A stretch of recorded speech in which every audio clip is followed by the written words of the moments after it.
இறை வார்த்தை மத்தேயு நற்செய்தி அதிகாரம் 12 இறைவசனங்கள் 38 முதல் 42 முடிய.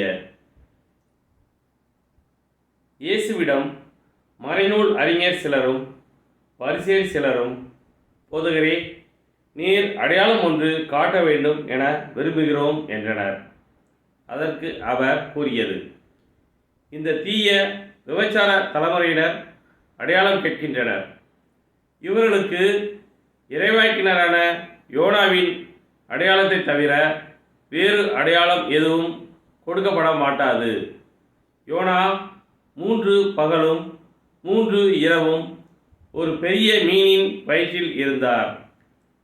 அவ்வாறே மானிட மகனும் 3 பகலும் 3 இரவும் நிலத்தின் உள்ளே இருப்பார்.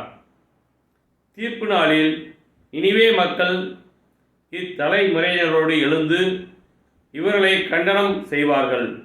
ஏனெனில் யோனா அறிவித்த செய்தியை கேட்டு அவர்கள் மனம் மாறியவர்கள்.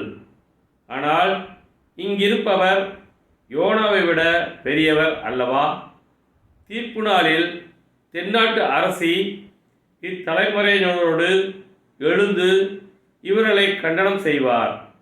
ஏனெனில் அவர் சாலமோனின் ஞானத்தை கேட்க உலகின் கடைக்கோடியிலிருந்து வந்தவர். ஆனால் இங்கிருப்பவர் சாலமோனிலும் பெரியவர் அல்லவா? கிறிஸ்துவின் நற்செய்தி.